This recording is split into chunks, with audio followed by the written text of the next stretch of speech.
All right, so we should be live.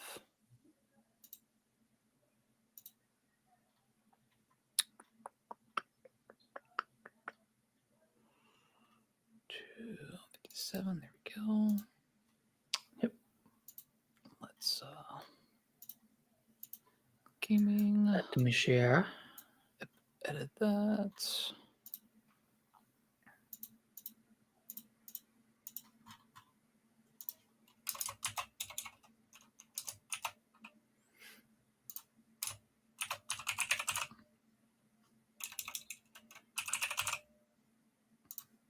And then next week we'll be able to do our final episode of March and our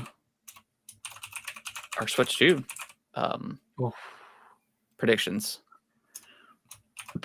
If we have time next week, we should do like another podcast after the Switch 2 reveal. Yeah, like if like that night or something. Yeah. That would be crazy. I'm down with that. Okay.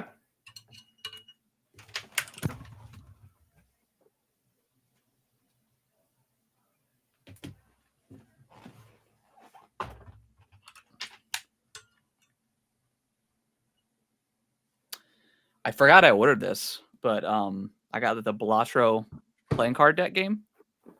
Did you get it too? Let's go! I can't remember when it must have been like January or something. It was a long time ago. But I forgot about it. And then I was like, what? Yeah. And I had ordered some me and Kellen are trying to complete base set for Pokemon cards. And I ordered 3 like really cheap like trainer cards on eBay. And I thought that's what it was. And then I opened it up and I was like, fuck yeah, dude. This is so awesome. I'm such a fucking nerd. What a are you keeping it sealed? No, I immediately unwrapped it. Okay. Yeah, I'll probably do the same. Are the cards cool? They're cool. Yeah. I mean, the Joker ones are like the... Here, I'll show you. I'll show you so you can keep yours sealed. And try not to... Yeah, because I got the Balatro physical edition. And it's got a couple of the... It's got like 10 Joker cards, maybe. There we go. Oh, yeah, that's so awesome. Yeah. And then the rest of them are like kind of pixelated. Yeah. Just that's pixelated awesome. Cards. Do they have like any stone or glass cards? Or not that I can tell. Okay. Or like look like they're glass. No.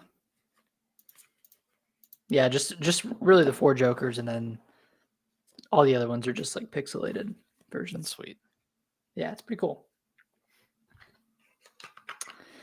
Such a nerd. I keep wanting to get back into Balatro. I feel like it's an easy game to get back into. Yeah. It's not super hard to relearn the controls or anything like that. No. All right. We're live. Everything's good. Live. We're cooking. I'm ready when you are. Let's do it. Cool. Count us down.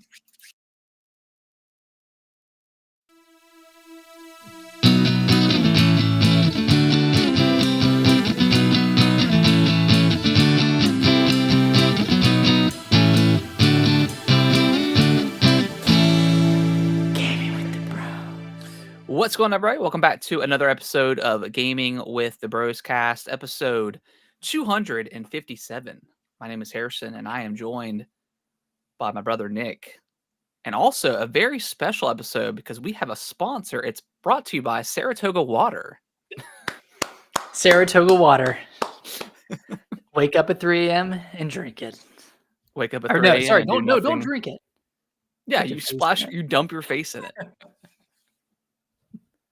Yeah, for those who don't know, if you watch Ashton Hall on TikTok, you're gonna have an incredible laugh. He's very serious.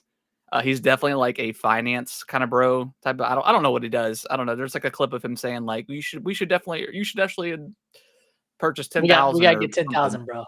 Yeah, we gotta get 10,000. Like whatever the hell that means. I have no idea. But it's super hilarious. There's also another guy, Andrew Walls, on TikTok that does like the Target, like come do a Target run with me. It's just like very it's just very It's very like American Psycho, a Yeah. little bit. Yeah, Yeah, it's that's like it's the new insane. thing. Yeah. It's And crazy. Like if you were online at all over the weekend, you saw this video because it has yeah, like 600 million views on it's Twitter. ridiculous. It's Yeah. absolutely, and there's like one where like he's like doing the same thing and like he like drops the water bottle, but he has a camera conveniently set up at his feet and then like it falls and breaks and then Dude, like it's so perfect. his assistant or girlfriend or whatever picks it up and then like it's like, bro, you don't do anything from like 3 a.m. to 9 a.m. and then you don't even cook your own meal. Like, what are you doing, dude? Like he journals for like an hour. Stands outside on the balcony for like for like an hour. What did you see that same video where like he jumps to the pool like he's technically in air for 4 4 minutes? minutes. It is the dumbest, And then like just and then his cringiest and then shit. someone else cooks him breakfast at 9 a.m. Like, come on, man. Like, that is such an unproductive morning Yeah, for waking up at 3 a.m. and and achieving doing nothing. absolutely nothing. That's so And then crazy putting on like full Rolex and a gold chain, like before getting in the to pool. yeah, jumping in the pool and doing like a heavy workout. Have you seen, like, his other videos where he has, like, bodyguards outside of his door and he go like, they drive him to go on a quick run and, like, drive beside him and He hand has him water bottles? like that. What the hell is He's it got, like a? like, the weighted vest thing. Is that what it is? Okay, I I think wasn't so, sure what yeah, it yeah. was. I thought it was just like a overly small, like I don't know. I think it's weighted. I think it's a weighted vest. It has to be. Yeah. That's not the well, I don't know. Anyways, yeah, if you're in need of a good laugh, just Google it. And then there's so many parody videos, and then like on Twitter the whole weekend, like there was like someone from Japan did the same thing, and they're like Oh, yeah. Japanese version unlocked, and it's like we've got a Korean one or like a Muslim one or something. It's Oh, been yeah, I saw a that good one. weekend.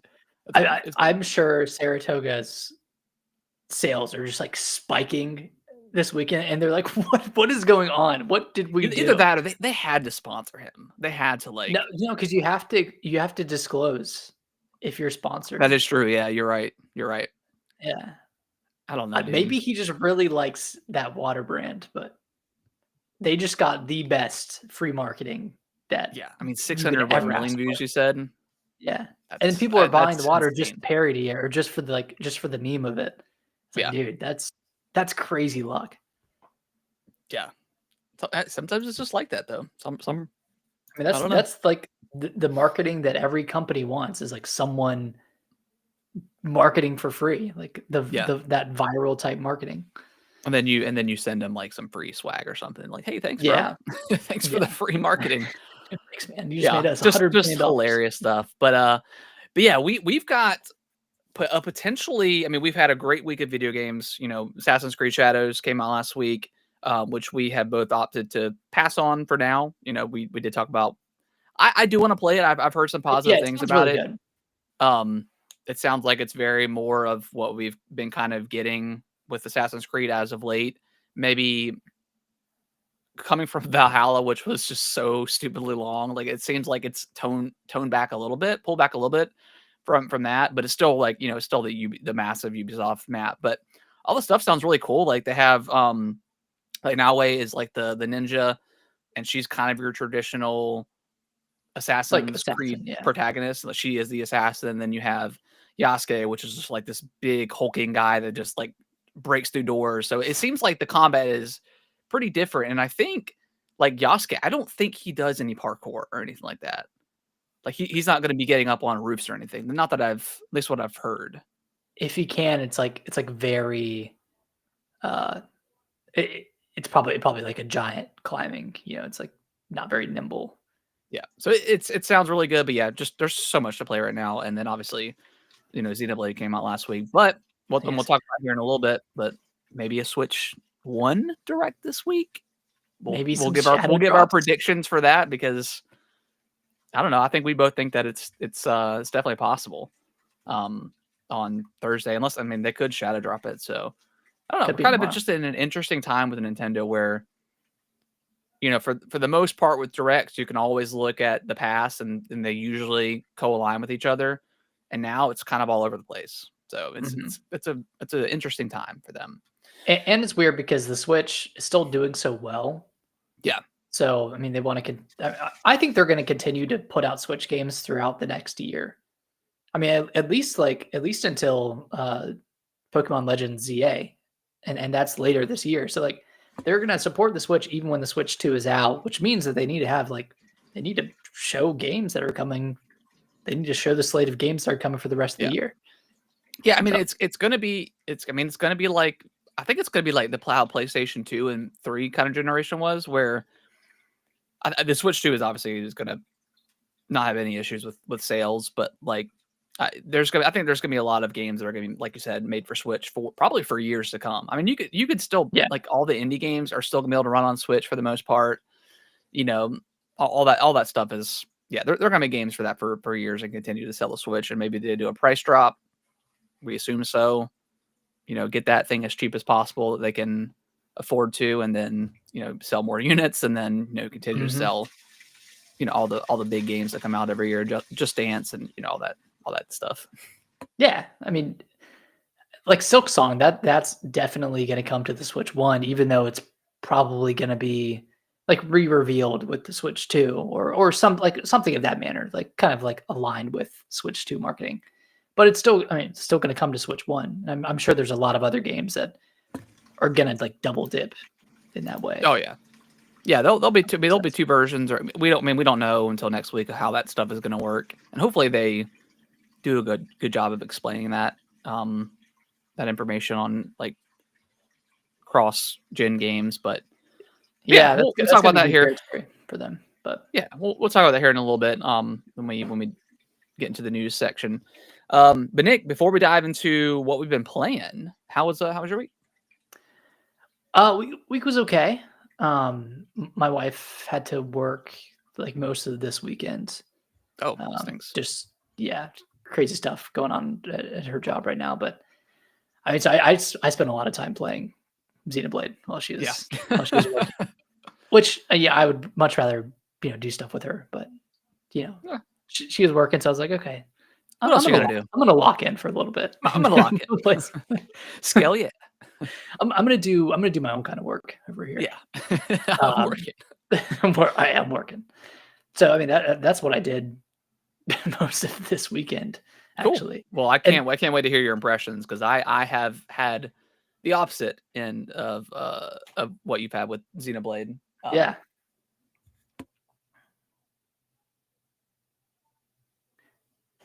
And just real quick, we on Friday night we watched. Have you heard of the movie called The Substance?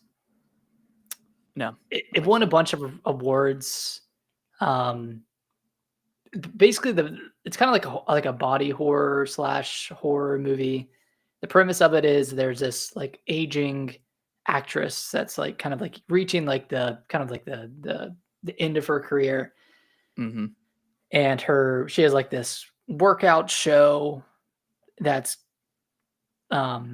she's like getting replaced with like someone younger. They want someone younger to come on, so she takes this pill, or like not this pill, but this injection called the Substance, and it essentially creates a younger version of her that like comes out of her body, but it's like a different person. And like every 7 days she has to like switch with this body, and meanwhile like whatever she switched out of, like that body's just laying on the ground as a corpse, and she has to like continuously feed it fluids and stuff. Weird. But every 7 days you have to switch into like either the younger version or the older version, and it just kind of gets really, really weird, because I don't want to spoil it, but like the it's got Demi Moore in it. The duality gets messed up in huge ways between the two, because you're not supposed to go over 7 days in the other body, and if you do, something happens. Things start happening, and God,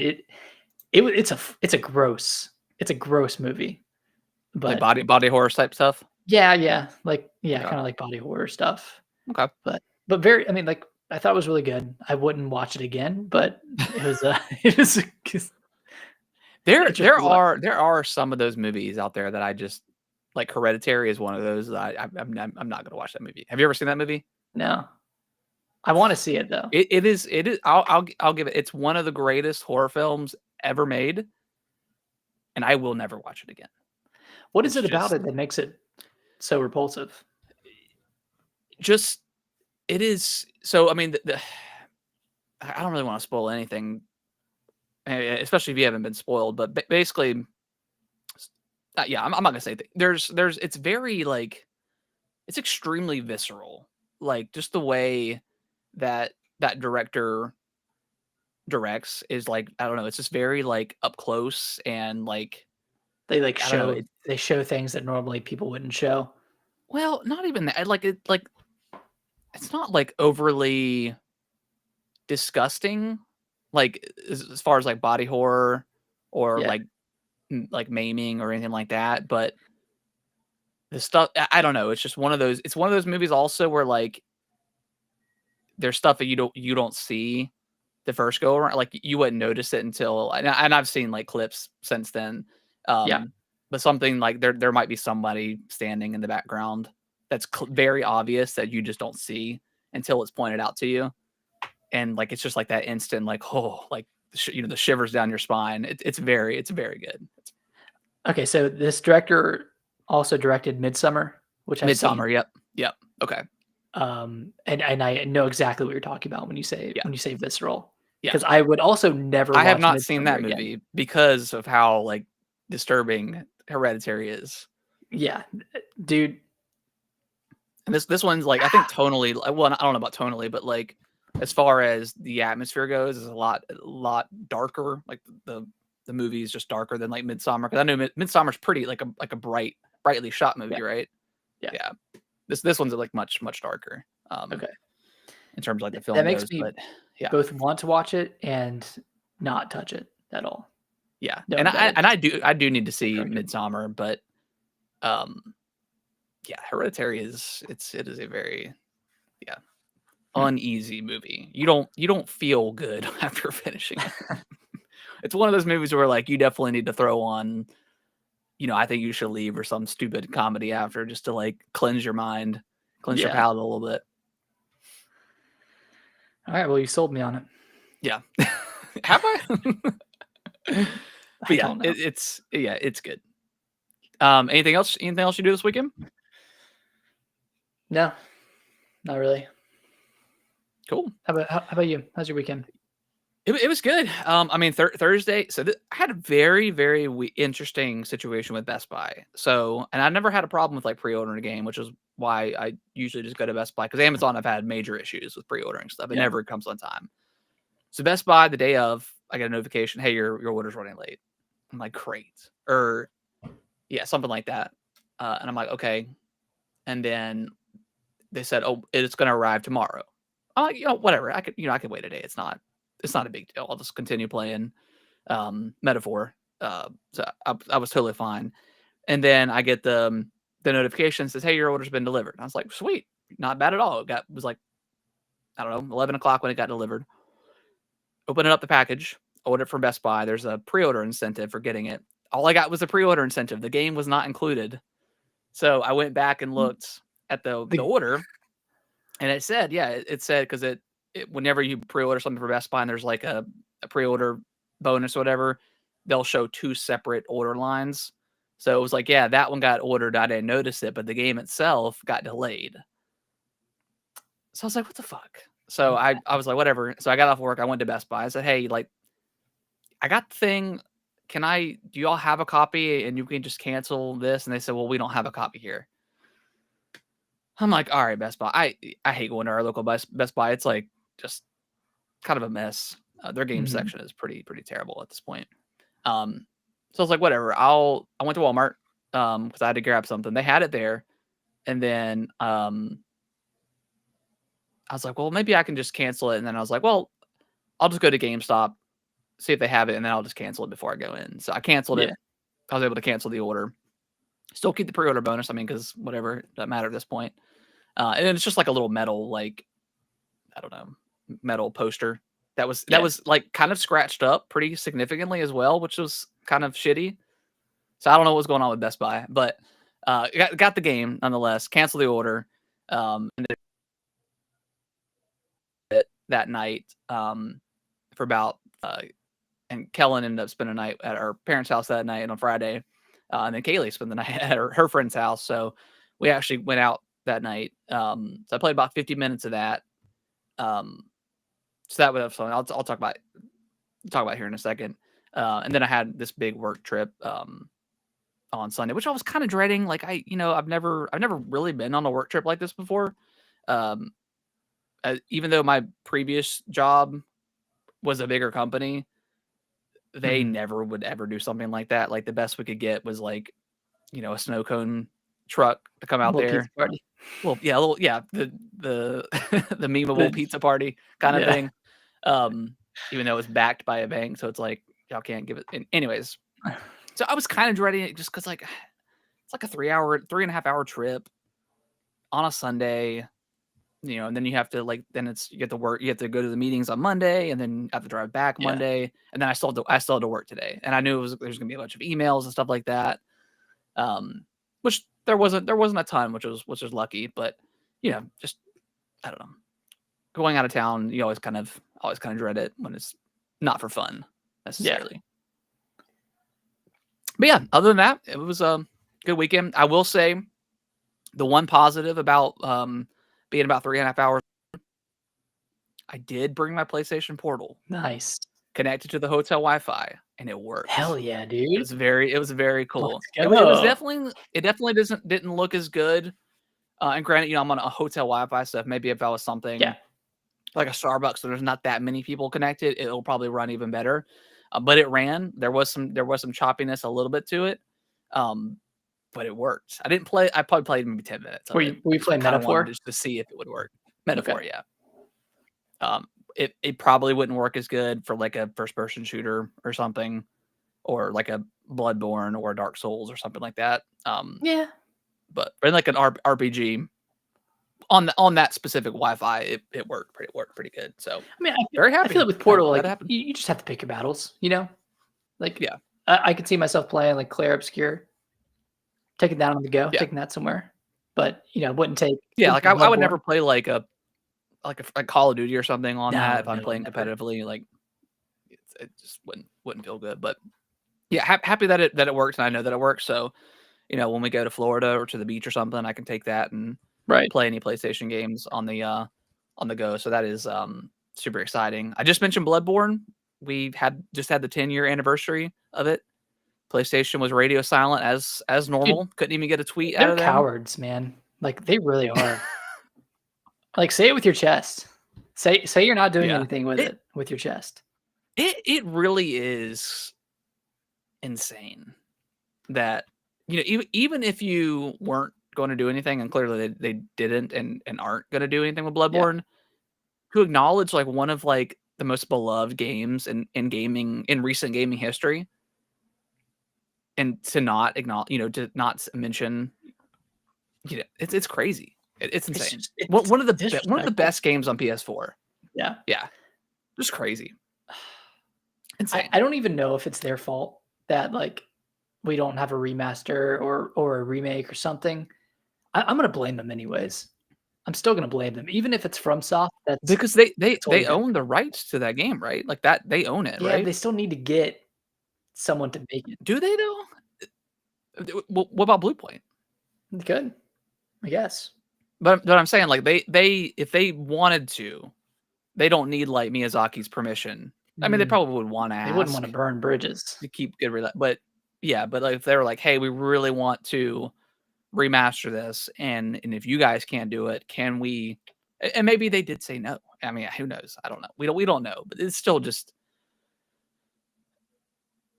It's just weird because like we bitch all the time about remasters and remakes, especially on the PlayStation side, because they do 3-year-old games that just don't need a remaster. But this is 10 years old, and we can't get exactly, and it's like we can't get Bloodborne, but we get Days Gone, we get Horizon, Until Dawn, The Last of Us, like all good games and great games in their own rights, but it's like all those games have come out, and then except for The Last of Us, but like all those games came out within the 10 years. So I don't know. It's just a little frustrating. Yeah. Bloodborne needs justice. Well, you got to persevere though. Yeah. Yeah, you got to. But Nick, let's dive into what we've been playing. I will briefly talk about what my wife was getting ready on Friday. I put down Xenoblade because I was like, you know what? I was like, I got to give it more time than it deserves. So I put it down, and then I took my Switch downstairs. Then I was like, you know what? I'm kind of in the mood for some Pokemon. So I booted up Pokemon Gold on the Game Boy Color, and probably played it for like 45 minutes while she was getting ready. And I think it peaked there. There's just something different about this Something game. ethereal about it. It just feels good, like in a way that the newer stuff. And I know that's a me and probably a you thing. I know there's obviously millions of other people that love the new stuff, but man, it still looks pretty good. Like it's still like fun to play, fun to battle. Like, yeah, it's God, take me back, man. Take me back. I would love to play Heart Gold or Soul Silver. Yeah. I'd love to get a copy of that. Yeah, the only problem is like Heart Gold, they're both like $200 Jesus. at this point. It's a lot of money. They need to do. I thought about it doing it.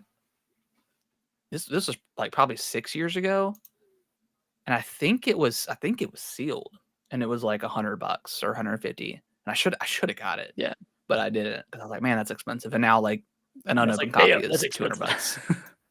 Yeah, damn. So, but yeah, I'll probably play some more here and there. Just something about just the Game Boy Color, man, is so small in your hand. You can play with one hand. You know, I was doing that just because you could, right? Just because I could. Man, what a game! What a game! What a console! What a handheld! I would love for them as a Nintendo to just release Red, Blue, Gold, Silver on Switch Online. Just put it on there. Yeah, that would be great. Why? I know why not. Because they can sell it. Sell it to me. They had it on the Wii U, the eShop for $10. I bought it on the DS, I think. The blue or red, I can't remember. I mean, it might have been yellow that I bought. Did they ever put gold and silver? I would spend $10. I don't think they did. Well, they can't get it now, but I don't think they did. I think it was just blue, the red, original. and yellow. Damn. They put on. They're stingy with that stuff, dude.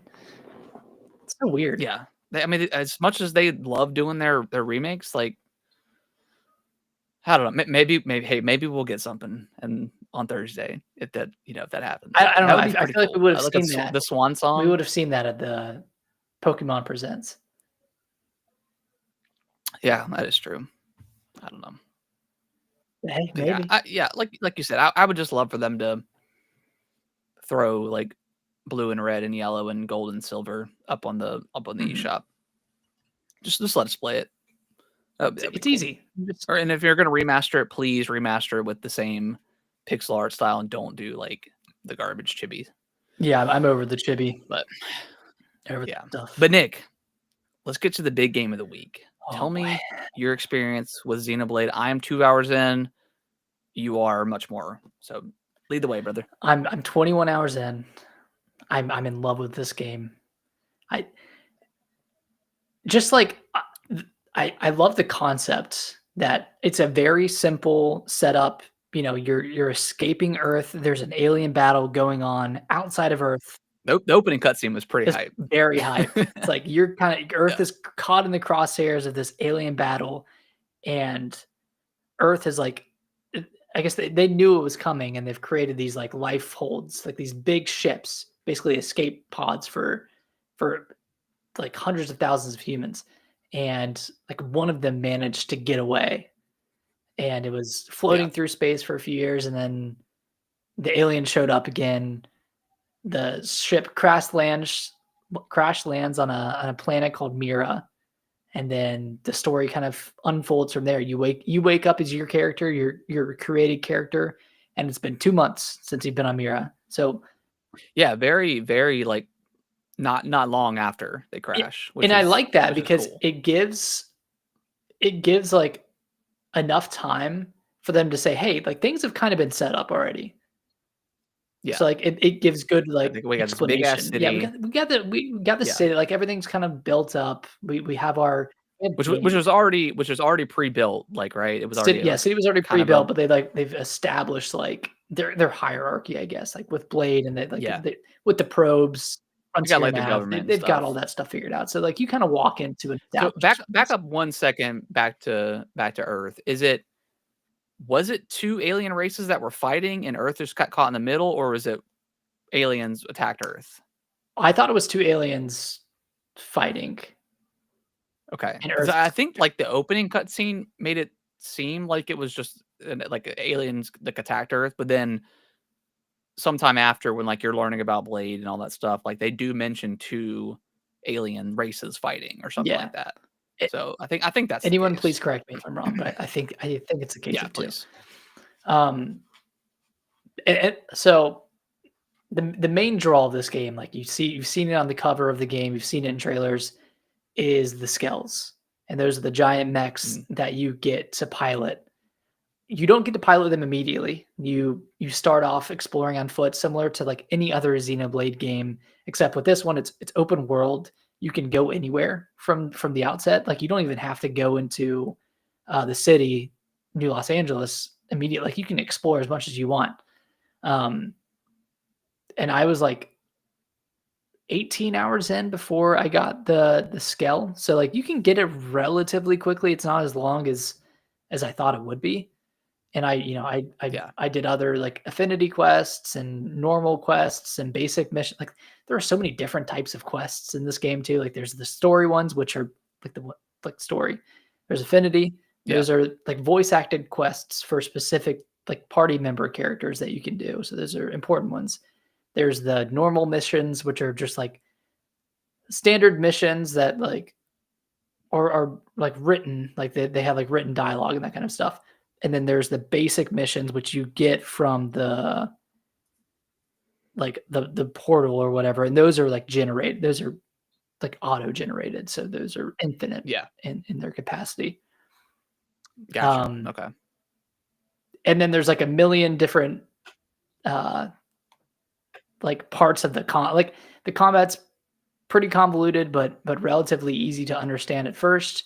And then there's, like, the mech combat as well, which is equally convoluted. And there's overdrive, which is like I don't want to get too in the weeds on it because it it If wouldn't you've mean played anything to Xenoblade, you. I mean, th all these terms are probably Yeah, itching a spot in your but brain. I will say for me, I'm 2 hours in. I just for context of, like, where I'm at and, like, the story, I just fought the tyrant boss. I just set up, like, the first,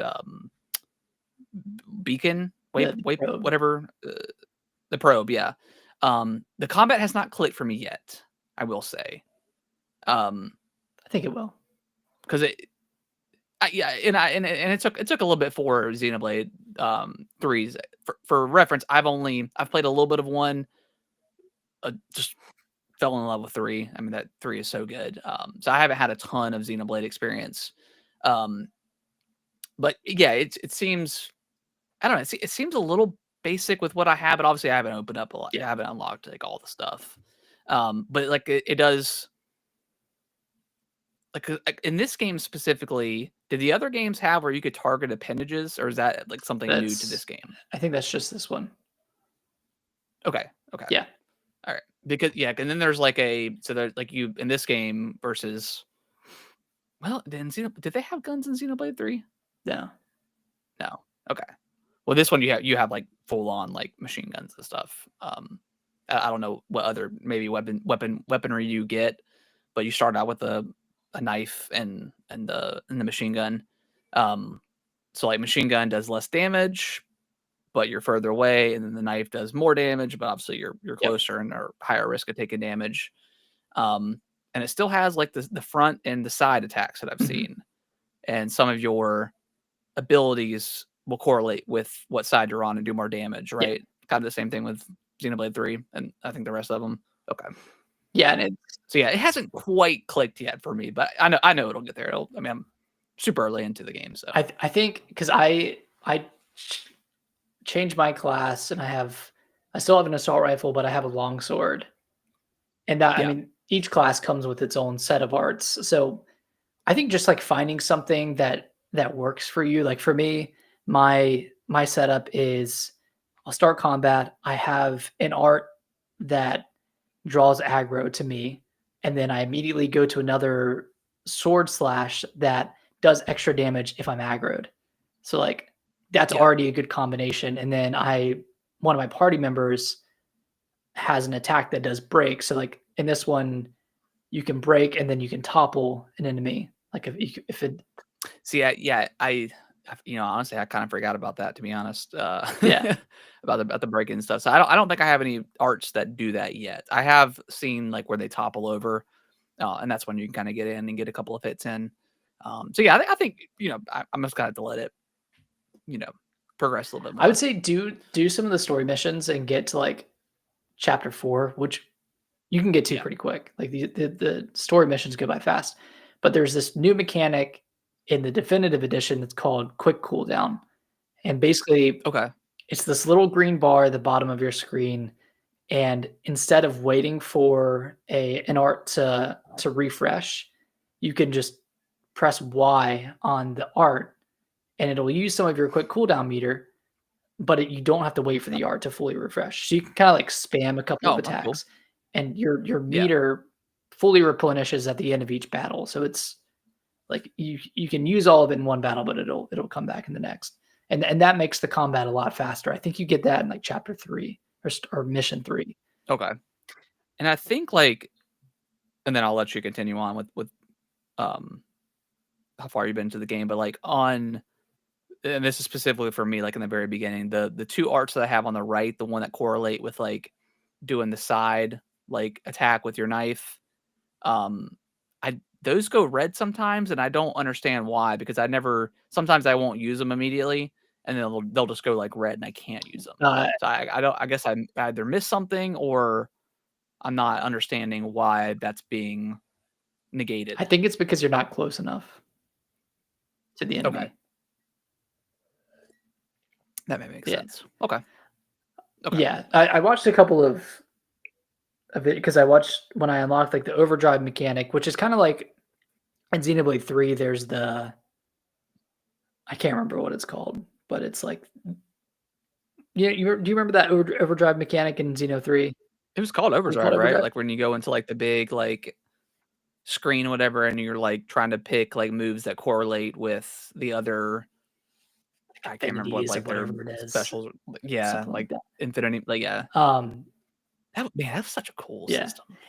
It's not exactly like that. It's like live. It's live. You don't go to a separate Yeah. screen, but there is a similar mechanic where you like feed off of like different color Overclock combinations. Buster? Overdrive? Overclock. O I'm think I Thinking of OJ's, Overclock Buster? Yeah. Yeah. but there's a similar mechanic that you unlock in like chapter 5 that really like Okay, expands your capabilities. And then cool. I would suggest maxing out whatever class you're in right now. I think it's the drifter. That's like the starting class, and then going Yeah. to whatever the top class is. Like there's like 3 different tiers. I went the top route. That way you can keep your assault rifle weapon, but you get a long sword. And Okay. I feel like that's just like for me, it was an easy class to play as because you still get like the side attack stuff, and then you can kind of sprinkle in some like debuff arts and some buff arts. It sounds like that class may be getting it closer to, like, what you would expect from Xenoblade. Is that Yeah, I mean, I somewhat think there's accurate? like other classes that are like dual sword. Yeah. There's a ton of different classes that you don't have to use an assault rifle if you don't want to. Yeah. But yeah, Yeah, I mean, like I said, I know I'm gonna have to give it some more time. I mean, I'm only 2 hours in, like just I think wrapped up chapter 2, so mhm, I'm super super early. But yeah, I mean, the world is so cool. Like the lore so far is yeah, awesome. The scales look so cool. They do a really great job of like you get to pilot a scale one day, yeah. but it's really hard and it's gonna take a long time. You gotta get your license. And it's like, man, I want to do it now. And I'm kind of glad they like tease you It and make you kind of wait, and it makes the once you get it, I'm mhm, sure, like a lot better. And even when you get it, from what my understanding is, you don't really get the full effect until a little bit that's later. right. Yeah, so If you want to talk about that. there are 5 continents or not 5 yeah, I guess 5 land masses. I've been to 3. on foot. Like like throughout, like from chapter 1 until chapter 6, and like with all the side stuff, they kind of send you to those 3 continents that are like, you have Primordia in the middle, and then you have the 2 to the west and east that you kind of go to. So it's all the big map you see in the beginning is the game. Yeah. Well, Okay. yeah, it's kind of like this, and then there's like stuff up here, and those are the ones I haven't been to.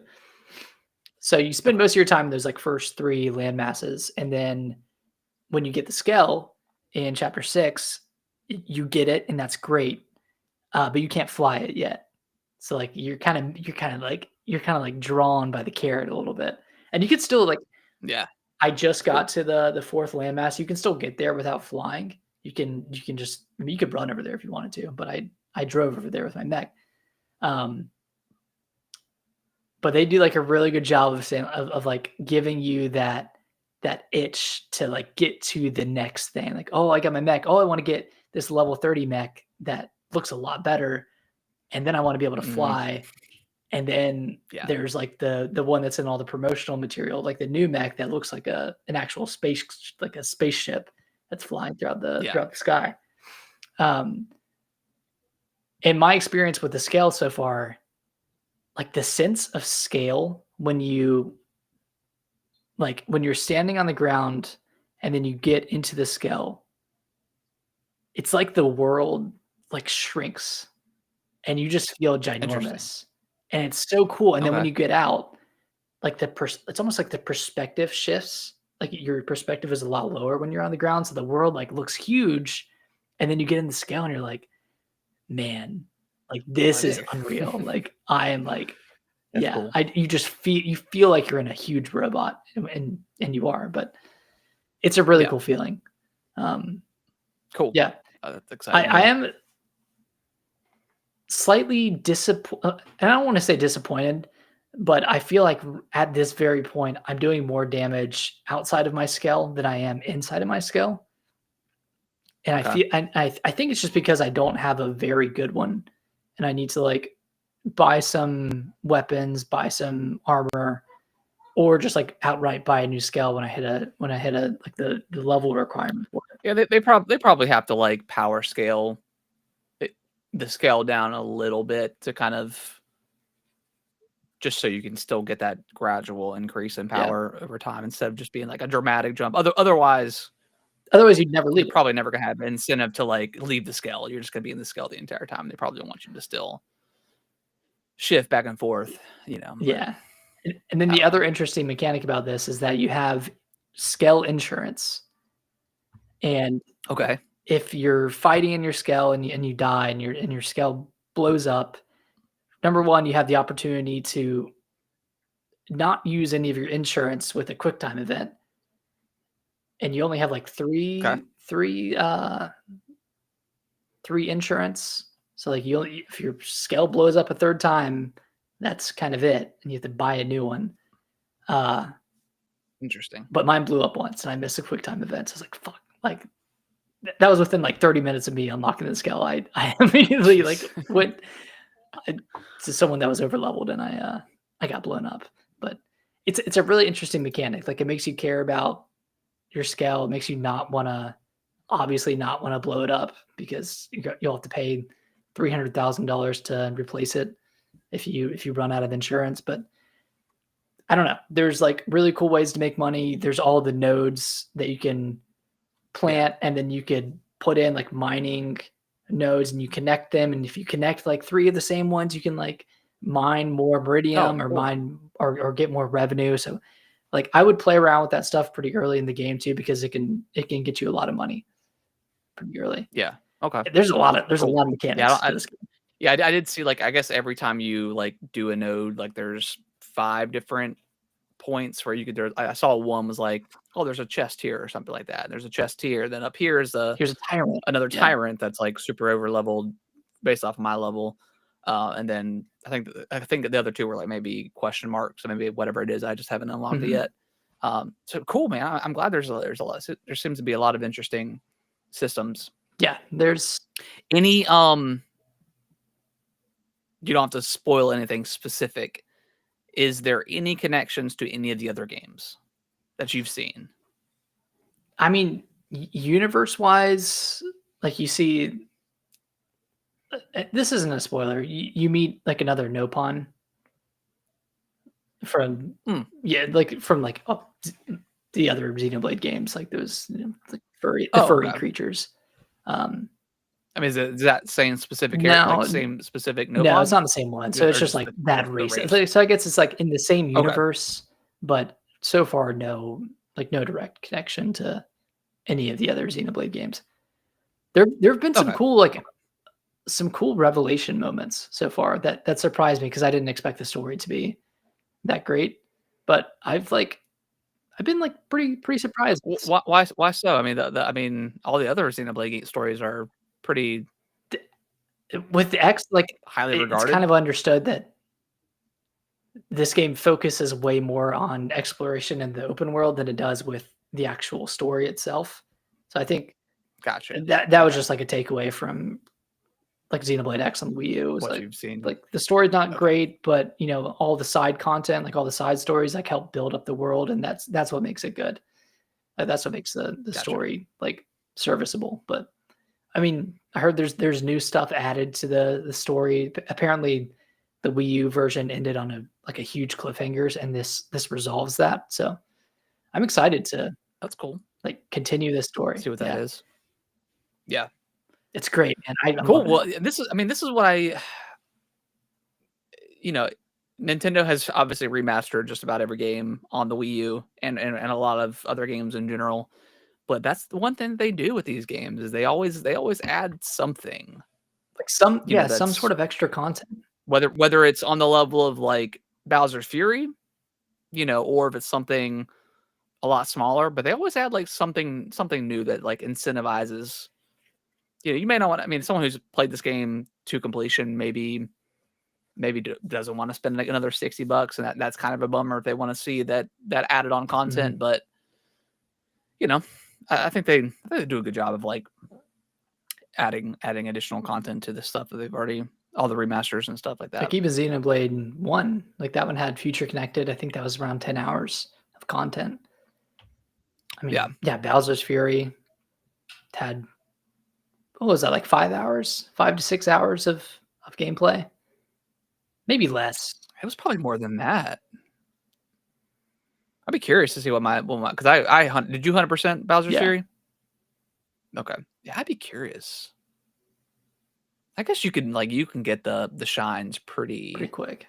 pretty quick. Man, I want a sequel to that. That was so fun. That was cool. Anyways, but yeah, I feel like they do a good job with their rematch. Some are not so, like Donkey Kong Country Returns. Is there anything new in that one? I think they just kept in like the 3DS or DS port one. I don't know. But a lot of remasters. That's where we're at. A ton. But yeah, I don't really have more thoughts on it. I'll definitely have some more stuff to talk about next week for it as I get deeper. But I'm liking it so far. I'm liking the world and stuff. So yeah, I would just really cool. explore. Like, don't even worry about story stuff. I don't know. It's a cool world. It's a really, really cool world to explore. Yeah. Cool. All right. Well, let's jump into our topic of the week. We are going to be ranking every year of the Nintendo Yes, Switch. we are. So let me get that pulled up here real quick. So I apologize to the audio listeners, but you can always check the video out. The VOD. We'll do our best to YouTube. verbalize where everything is at on the list. So let me get this opened up real quick. And this is years 2017 through 2024. So we got eight years here. Yep. All right, Nick. So if you want to, I guess we'll just start. We're using the tiermaker.com. So we're doing S tier, A, B, C, and then D. You want me to fire off 2017's games? Yeah, so we'll start. Yeah, we'll just go through each year, fire off the big games from 2017, and then we'll decide where that belongs. Let's do it. All right, I feel like this one's going to be a good one, but 2017 we have Breath of the Wild, 1-2 Switch, Mario Kart 8, ARMS, Splatoon 2, Mario and Rabbids Kingdom Battle, Pokken Tournament DX, Fire Emblem Warriors, Super Mario Odyssey, Snipperclips Plus, Xenoblade Chronicles 2.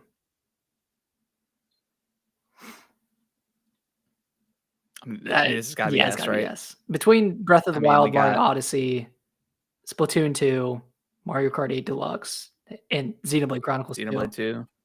That's Yeah. an S tier year. I mean, that we knew this Yeah. was coming. I mean, 2017 was an unprecedented year for the Switch. I mean, they came out swinging Yeah. in every way. I mean, they had nothing for like 3 years, so it's they just saved everything up for the Switch. Yeah. So yeah, it was a absolute banger. I can't blame them. Like, I'm sure they had some games ready to go for the Wii U that they pivoted to the Switch because, like, why would you put Breath of the Wild on the Wii U in 2016 when you can put it on the Switch in 2017 and put it on the Wii U? Yeah. Yep. Yeah. All right. Well, good start. Yeah. 2018, down here from here. 2018 had Bayonetta, Bayonetta 2, Kirby Star Allies, Hyrule Warriors Definitive Edition, Nintendo Labo, Sushi Striker, Mario Tennis Aces, Captain Toad Treasure Tracker, Xenoblade Chronicles 2, Torna the Golden Country, Super Mario Party, Pokemon Let's Go Pikachu and Let's Go Eevee, and Super Smash Bros. Ultimate. I don't know if I care for this year too much. Yeah, I'm not the biggest Smash Bros fan, and I got Ultimate and I enjoyed it. I'm not gonna say it was a D year, but like maybe C. Definitely a low C. Yeah, because Mario Tennis Aces, that was the start of an entire generation of bad Mario sports games.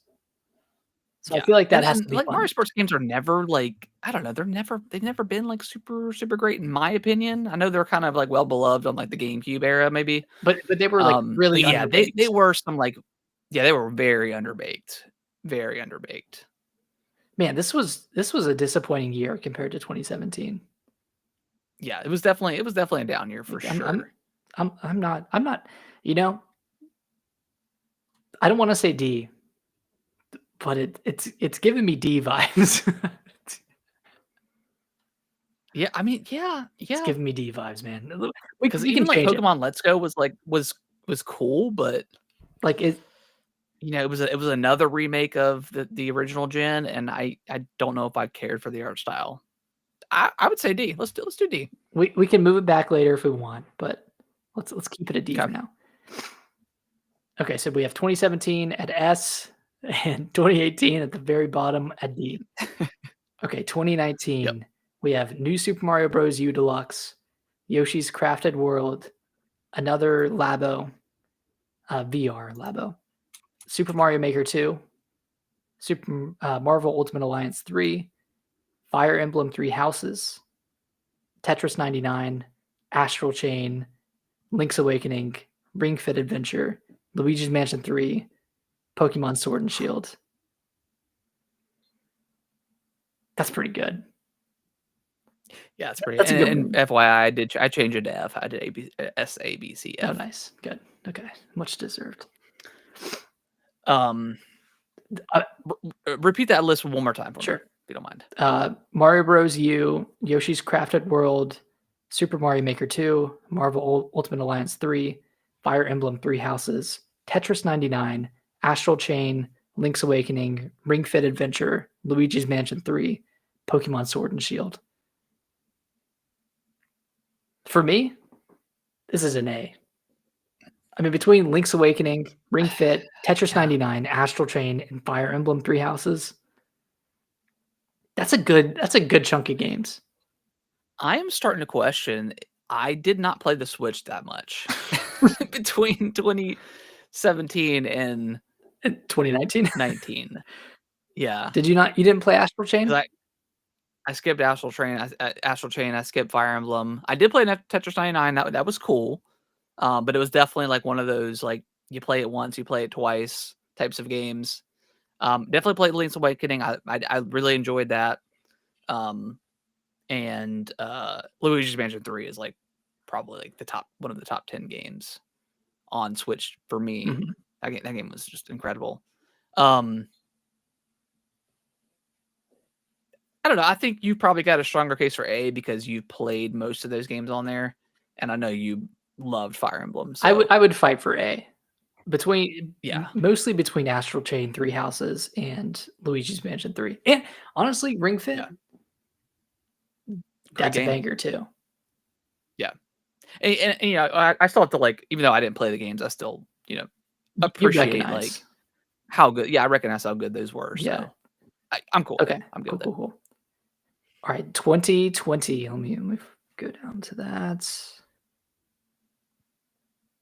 Okay, Tokyo Mirage Sessions, Sharp FE Encore, Pokemon Mystery Dungeon Rescue Team, Animal Crossing New Horizons, Xenoblade Chronicles Definitive Edition, Clubhouse Games 51 Worldwide Classics, Paper Mario The Origami King, Super Mario 3D All-Stars, Cadence of Hyrule, Pikmin 3 Deluxe, Hyrule Warriors, Age of Calamity. That's it.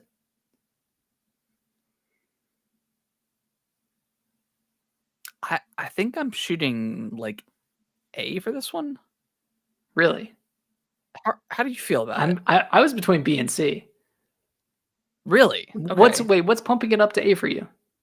Is it Animal Crossing? I mean, I loved All Stars. Animal Crossing was good. It definitely, you know, I mean, I probably put 25 hours into Animal Crossing, and then obviously I stopped when I stopped, and didn't really have any desire to go back. Clubhouse Games was pretty fun. Yeah, Clubhouse Games was a lot of fun. That was, I think that was like kind of maybe a little bit of an underrated game. Yeah, I thought All Stars was really good, but you know, it's just a remake of those.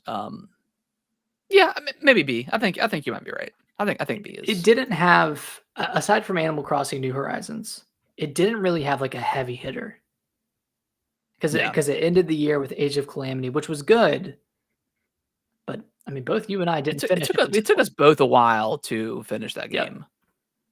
Like I think when did that game come out? In like September, maybe, or October? It was November, and we didn't finish it until the next summer, right? Yeah, to the following summer. Yeah, we both finished it like that same week. I don't know. Maybe it is a C. I don't know. But I will say, I had a lot of fun with Paper Mario. I had a lot of fun with Clubhouse Games. Mario was fun. Xenoblade Chronicles Definitive Edition was great. I mean,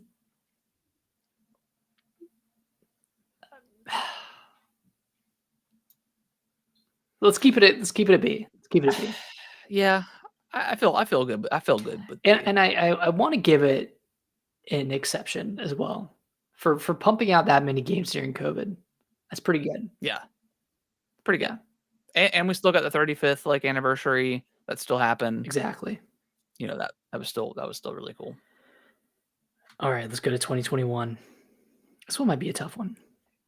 Okay, Super Mario 3D World plus Bowser's Fury, New Pokemon Snap, Famicom Detective Club, The Missing Heir, and The Girl Who Stands Behind, Miitopia, DC Superhero Girls, Game Builder Garage, Mario Golf Super Rush, The Legend of Zelda Skyward Sword HD, WarioWare Get It Together, Metroid Dread, Super Mario Party Superstars, and then Pokemon Brilliant Diamond and Shining Pearl.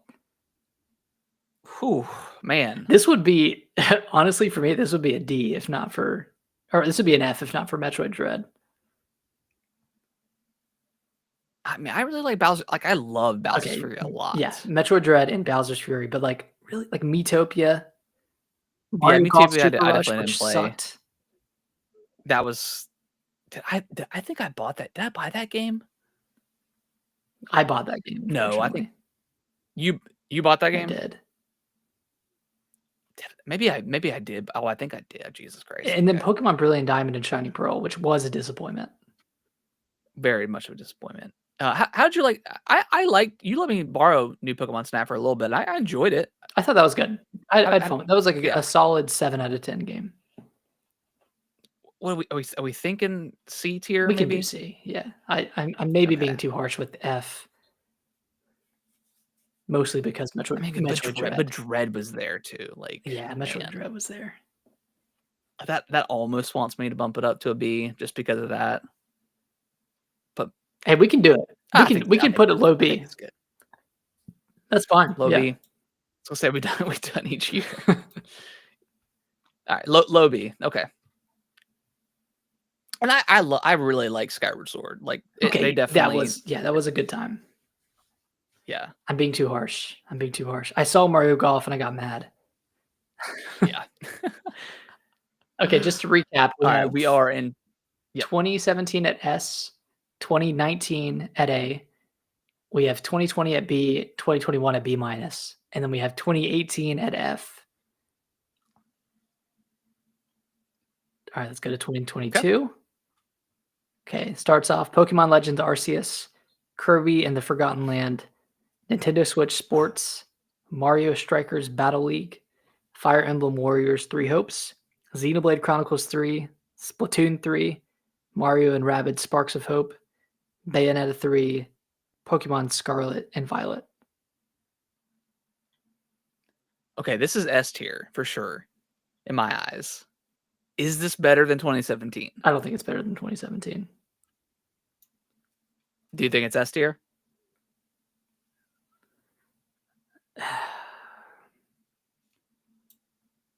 For Pokemon Legends, I mean, Xenoblade 3, Pokemon Legends Arceus, one of the best Pokemon games in a long time. Kirby and the Forgotten Lands, Kirby. and like the first Kirby game that I ever completed. Incredible game. I mean, Xenoblade 3 alone is just absolutely incredible. Yep. And then what else was on there? Splatoon 3, Mario and Rabbids, Sparks of Splatoon Hope, 3, which was also very good. Bayonetta 3. Yeah, Bayonetta 3, not my favorite Bayonetta Yeah, 2 game, is but definitely better. still pretty cool. This is also the first year of the booster pass for Mario Kart 8. True. That dropped that year. I don't know, maybe S minus or A plus. I would be fine with A plus, with above 2019. Okay. Yeah. This was a banger year.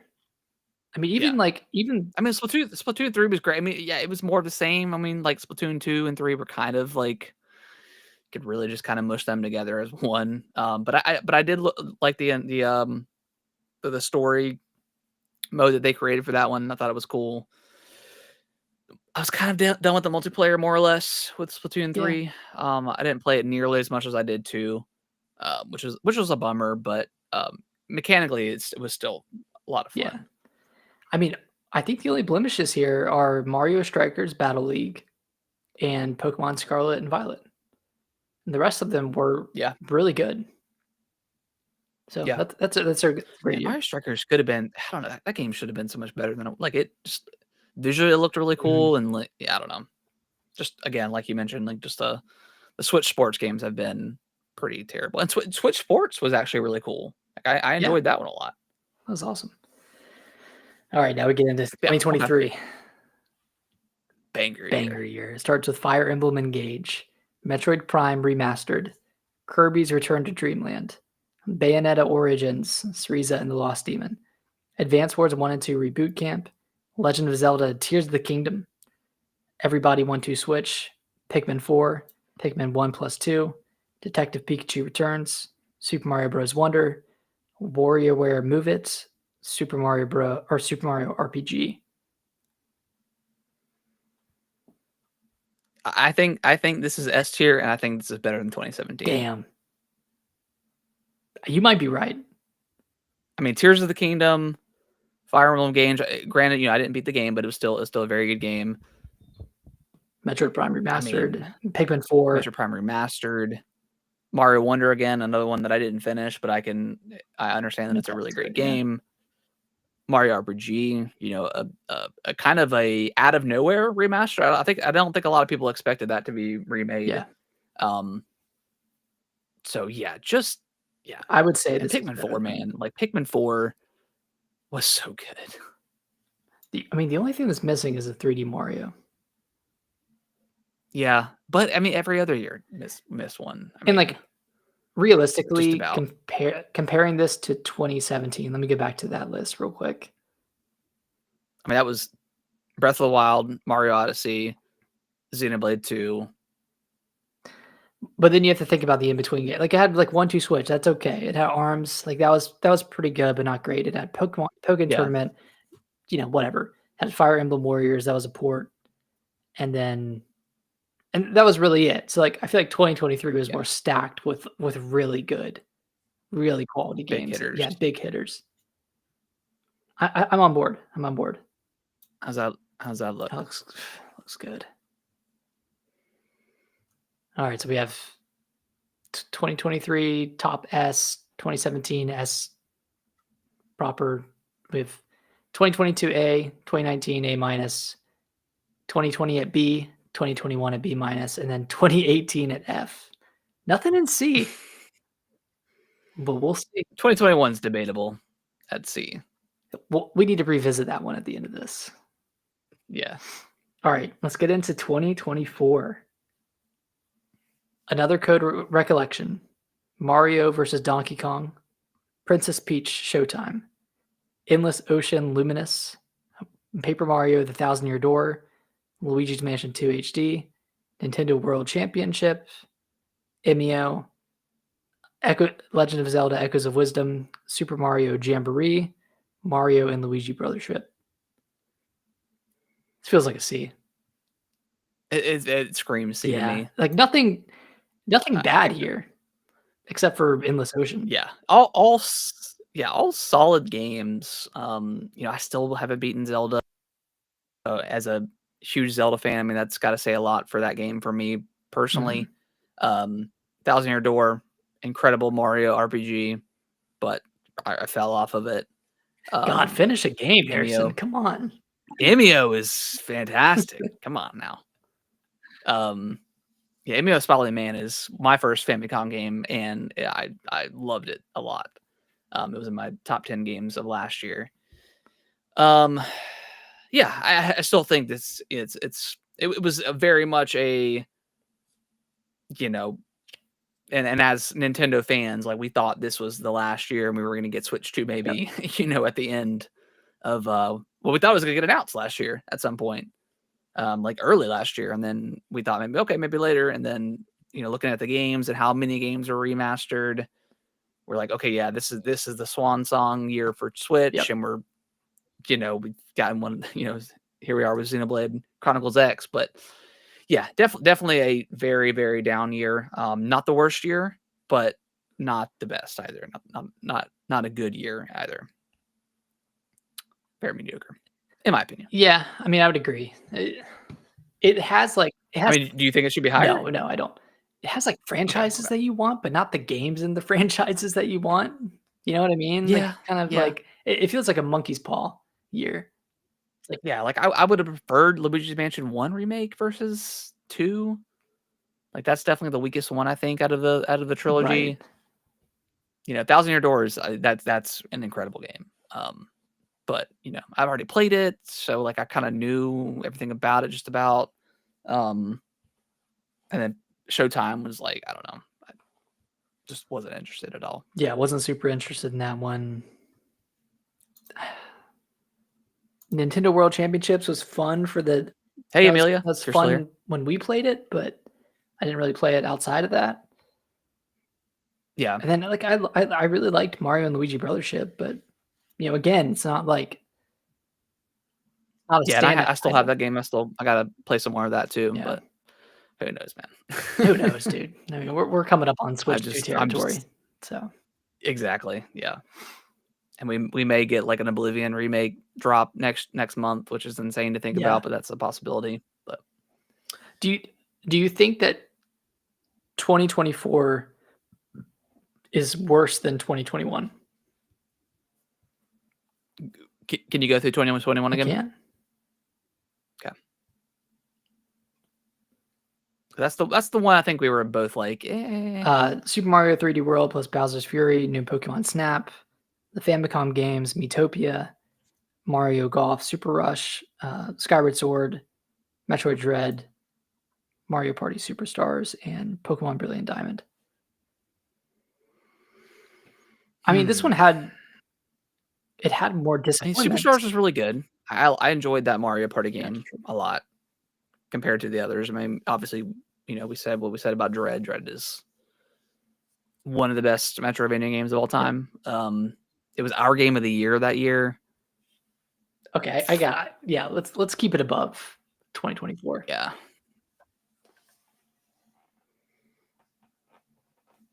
It still wasn't like a fantastic year, but I thought it was solid. Yeah. It was a solid year for Nintendo. I like this list. Yeah, I like this list. So to recap it, it's good. One more time for the people listening. At S tier, we have 2023 in front, 2017 in back. At A tier, we have 2022 in front, 2019 at the back. B tier, we have 2020 in front, 2021 in the back. At C tier, we have 2024. And then at the very bottom, we have 2018. What a terrible follow-up year. I'm going to download this image. I had to create an account. I think I've got an account. Nice. Let me exit out of that. Okay. Sweet. Well, that was good stuff. A lot of fun. All right. Well, let's I think we'll post it up on Twitter and see if people agree with the list or not. And I'm sure nobody will agree, as people do on Twitter. All right, let's we'll finish off with some quick news here. Indiana Jones, we already knew it was coming to the PS5 as of last year, but officially got a release date for April 17th. So less than a month away, PlayStation fan. I mean, if you don't have an Xbox or Game Pass or whatever, I think this is well worth it. It's a great Indiana Jones game. Indiana Jones game, and a great just I don't know, first person like exploration kind of game. Like there's a lot of combat, but you're not forced to use guns. It's definitely got its issues for sure, but I think it's a great game, especially if you're an indie fan. Oh yeah. Assassin's Creed, it has crossed 2 million players. This is just one of those things where if you live outside of the bubble of hellscape that is Twitter, they would tell you that this game is going to do horrible numbers and is garbage and woke and nobody's going to buy it. Yet it's one of the best selling Assassin's Creed games in a while. So here we are. A lot of people were excited about this game. Feudal Japan, that's what people have been wanting for Assassin's Creed for a long time. Do I think it took them too long to get here? I think so. I think this should have been done maybe 5 or 6 years ago at this point, maybe even earlier than that. There's just been a lot of games set in Japan here recently. I mean, you just Ghost of Tsushima, Rise of the Ronin. So I mean, they could have gotten ahead of all this. Yeah, they could have gotten ahead of it and not been compared to those games. But that being said, I mean, the game's still reviewed really well. Seems like it's doing really well sales-wise. Will this game save Ubisoft? I don't know. Who knows? At least it seems like it's a great game. Yeah. And then we'll end it off. Oh, good. Sorry. I was just going to say, this is crossing 2 million players as of last weekend, so it's probably higher. I mean, I could see it like getting to 3 or 4 million by the end of this week. I mean, who knows? But yeah, I mean, this is really good news. I mean, I think I don't know what they expected from this. I know it's like the second fastest selling Assassin's Creed behind Valhalla, and that one came out, in the middle of COVID. Everyone was playing games. Everyone had just bought new consoles, so they purchased a new game with that, and that happened to be Valhalla. So that was right place, right time. That's hard to beat, but it seems like this one is really doing like exceptionally well, which is good to hear for Ubisoft. Hopefully they see this as a success and not as a disappointment, but who knows? it's Ubisoft, so they probably who knows? Maybe they're just happy it's doing well. And then to end off the news segment, a couple of Nate the Hate, which we were kind of on the fence about during when the Switch 2 was getting officially revealed. And then he ended up being right. So I think that kind of catapulted him in the upper echelon. I think he already was like a pretty He's good, pretty prominent, leaker, and pretty accurate. But I think people were just so on the edge with Switch 2 stuff, and not necessarily his fault. Also maybe his fault because he does talk about it a lot, but everyone on Twitter and the Nintendo YouTubers and stuff just constantly circling around the same garbage over and over again. And who knows what's right? What is this right? Is this not right?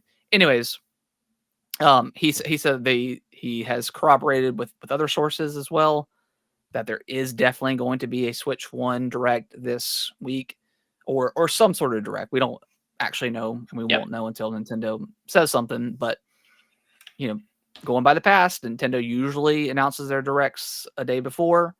So by 9 or 10 a.m. tomorrow, we may officially have the news. But I don't 100% know if this is happening, obviously. I think it could happen. This is the last Swan Song Direct to get the rest of the games. Will Wind Waker be there? Will Twilight Princess be there? Who knows? What are your thoughts, Nate? Do you think this is happening? Do you think this is I mean, I think it's likely that it can happen. Yeah.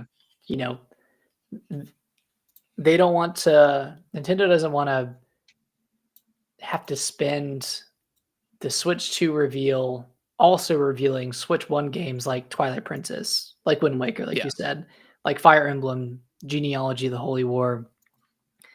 Maybe even something like Metroid Prime 4, like that could be shown off at the Switch 1 Direct. It's a Switch 1 game. Maybe they show that would be crazy. Maybe they like have a deep dive in the Switch 1 Direct and then just show like enhancements to the Switch 2 for the Switch 2 version, something like that. And then we'll probably see like that rumored Kirby Planet Robobot 3DS port. Yeah. I mean, like there are like 4 or 5 games left that they could show for the Switch that have been rumored for a long time. It would be an easy win. It would get people hyped up for next week. They would remind people, hey, Switch 2 event next week, a week from today, a week from tomorrow, like 6 days away, whatever. Like that, it's just could be just another marketing beat for them.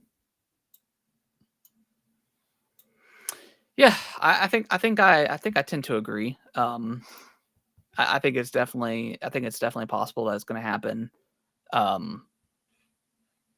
Maybe some updates to NSO. We mentioned Pokemon earlier. Maybe that would be like a good way to end. Like get those games on there. Mm-hmm. People have been asking that for a very long time. Yeah, I don't know. Is Hollow Knight there? Probably not. Do you see like any new game, like new Nintendo games announced for the Switch 1 in this Direct? I mean, maybe. What Yoshi? Could they announce like Yoshi game?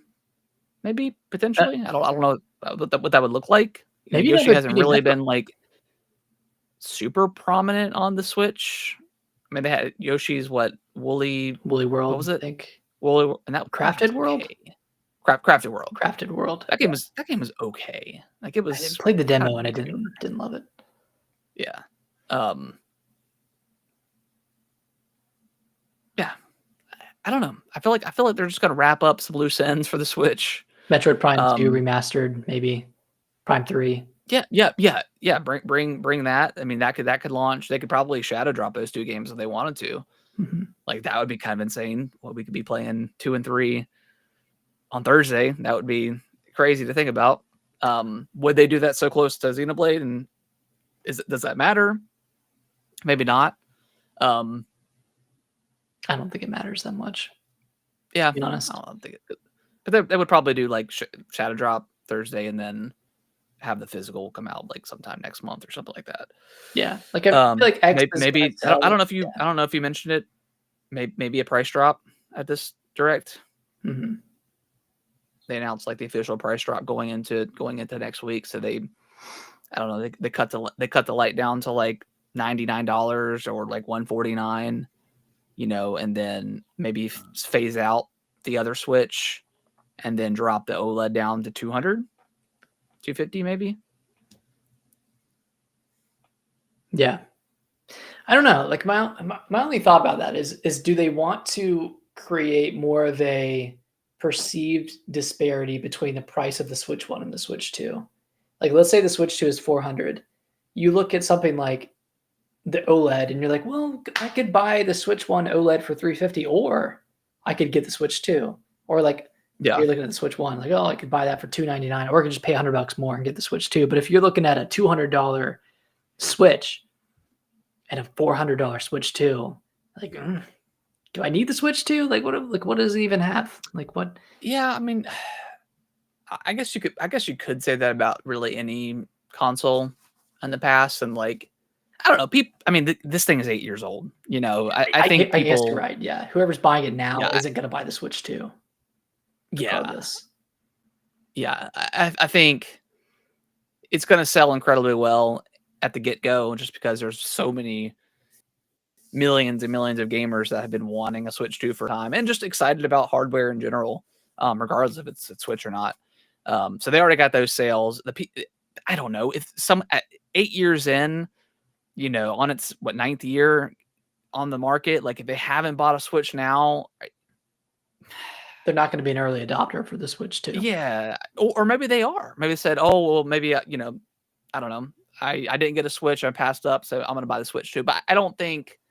I mean, there probably is someone out there, but I don't know. You wait until the very last year for a Switch to actually get into, and granted, you have so many good games to play and to catch up on, so maybe that's an incentive and get it at a cheaper price. But at this point, I don't know. They're probably not worried about that. Someone picking the Switch 2 over the Switch. I mean, someone's had 8 years to jump in if they wanted to. Yeah, But at this point, it's like, I'm sure there's somebody out there like that. Let's focus on like the incumbent players, the Switch 1 owners, the dedicated players, and then we'll use those players and we'll use like their hype to expand our reach to people who haven't had a Switch, who maybe game on PC or game on Xbox or PlayStation exclusively. Yeah. To like, they're basically doing the marketing for us of like, hey, like this thing runs Elden Ring portably. Like, that's pretty cool. Like kind of like showing off the system for them. I think that's probably their approach of getting in. Yeah. And maybe it would be just like this generation. Maybe they don't do a price drop, and maybe they just phase out the Switch, the OG or whatever, get rid of that one and just have the OLED at like $350. Yeah. And the Switch Lite at 200, and then they have the Switch 2 at like 400 or something like that. Yeah. It would be crazy to think about the Switch Lite being $99. Like, that's weird to think about, cool. but it's a crazy deal. Yeah. Who knows? I don't know. I mean, it's never once had a price, like a permanent price drop, which is crazy. I thought last year would have been the time to do it, but it still sold well. I don't know. It's still sold. Yeah. So depends on how bad they want that 160 million. They'll get there to be the number one. But PlayStation's they're gonna pull something. Yeah, Jim Ryan's gonna come out of retirement and find some extra numbers. We found a whole warehouse full of PlayStation 2s. We found another that were technically sold to the warehouse, but like the store went out of business or something stupid. Oh, we found a Toys R Us factory or a Toys R Us store with 3 million Switch or 3 million PlayStation 2s in there. They'll pull some bullshit. Yeah, no doubt. That is like hilarious. That's I don't know. It's weird. It just seems petty, but it does. It does. But hey, what can you do? All right. Well, any last thoughts? Any more rumors or not rumors? Any more predictions you have for something that we don't know is announced yet, or that hasn't been announced yet? Predicting something I don't know doesn't exist. I don't know. Yeah. The ultimate speculation. I really I don't expect like anything crazy from whatever the Yeah. Switch One Direct is going to be. I would Yeah. like my base is like let's get Metroid Prime. Let's get Prime 2 and 3. And I still think 4 has a it's likelier to show up at the Switch 2 event next week. We'll see. Or maybe they do a trailer for Prime 4 and they say stay tuned for next week or something like that. That could be, and have like a more of a deeper dive with that. Yeah. See, I was thinking the opposite. I was thinking deep dive at Switch 1 and then visual enhancements at Switch 2. Okay. I mean, I could see that too. I mean, but yeah, it would be weird if it didn't show up here. But at this, yeah, I don't know. It's got to show up at one of them. that's always. Yeah, it has to. Yeah, it has to. Either way, within the next week, we're going to see Prime 4, which is very exciting. That's zesty to think about. Super zesty. All right, guys. Well, that is going to wrap up the show. We hope everyone enjoyed watching and listening. We greatly appreciate you. If you can review us on your favorite podcasting platform of choice, that would be very helpful. Next week, so we had the delay in the episode this week just because I was out of town over the weekend. So next week we have our normal, unless something changes, have a normal Monday show. We'll probably do some Switch 2 event direct predictions. Talk about that a little bit. Talk about whatever news happens this week. Talk about some more Xenoblade. And then we're going to do a podcast on the 2nd that night, probably around the same time, and just talk about the Switch. Just debrief, dude. Gloriness. Just debrief. Unwind. Yeah, it's gonna be a good time. And I'll probably throw that on the podcast feed too. So we'll have 2 podcasts this week essentially. Yeah, so look forward to very, very exciting. Nick, final thoughts before we get out of here. Man, I hope everyone gets whatever they want from these 2 presentations. Whatever you're dreaming about, Animal Crossing, Pikmin, Metroid Dread sequel, whatever you want. Imagine Mercury Steam could be cooking. They could. It's been a few years. They could be cooking. Hollow Knight. We'll see. I bet we'll get a Dread 2 next year. That could be because it came out in 2022. 21. 2021. That's right. Okay. Yeah, that might be too much Metroid this year. Yeah. Dread comes out. Yeah. Yeah, and especially we're anticipating getting 2 and 3 before 4.